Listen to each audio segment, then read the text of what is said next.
Oi, gente, tudo bom? Eu sou a Luana, eu sou advogada e no mês de junho nós estamos falando sobre relacionamento e afetividade. Muitos casais, quando decidem morar junto ou formalizar um casamento, naquele momento eles não conversam sobre algumas questões que vão ser importantes no resto dessa união. Nós estamos falando sobre regime de bens, vida financeira e por isso hoje a gente vai falar sobre pacto nupcial.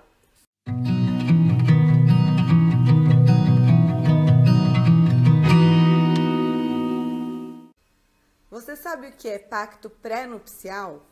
A maioria das pessoas não sabe, porque quando elas vão casar, o regime, regra geral, é o regime de comunhão parcial de bens. E não tem necessidade de registrar um pacto quando vai se casar por esse regime.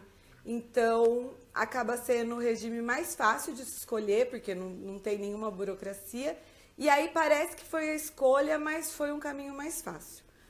Além do regime da comunhão parcial, nós temos ainda 3 outras formas de regime de bens que a gente vai conversar hoje. No regime da comunhão parcial de bens, todos os bens adquiridos na constância daquela união vão ser partilhados ou são comunicáveis entre o casal. E é importante ressaltar também que isso inclui aplicações financeiras e até algumas modalidades de previdência privada. Então, às vezes a pessoa pensa que o dinheiro que ela está guardando é só dela e esse dinheiro, num eventual divórcio, também vai ser partilhado.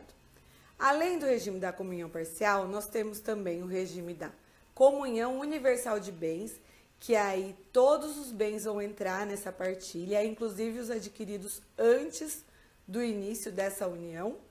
E nós temos também o regime da separação convencional, que aí não existe partilha de bens, nenhum bem é comunicável, cada parte daquele relacionamento, cada um dos cônjuges vai administrar seus bens como bem entender.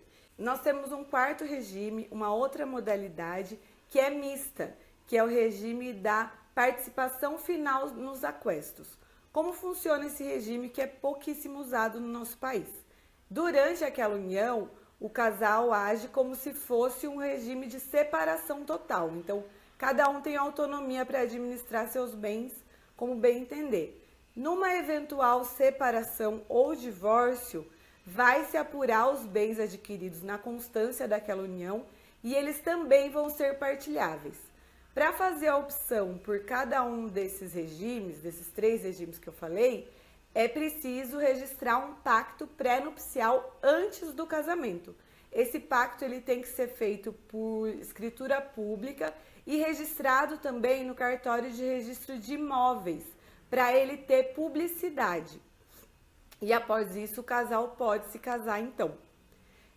Se existir uma união estável, é mais simples. No registro civil da união estável, o casal pode optar por um regime diferente do regime da comunhão parcial de bens.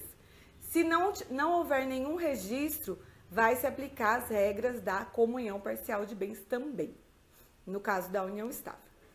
E se eu já casei no regime da comunhão parcial e hoje eu quero mudar de regime, esse regime não se adapta mais à minha vida e à do meu parceiro. Isso é possível também. Para isso precisa de uma autorização judicial, indicando para o juiz os motivos para a alteração do regime e que o casal está de acordo com isso, que é um consenso essa mudança. A partir dessa autorização judicial, é possível registrar também por escritura pública um pacto pós-nupcial com o regime escolhido por esse casal a partir de então.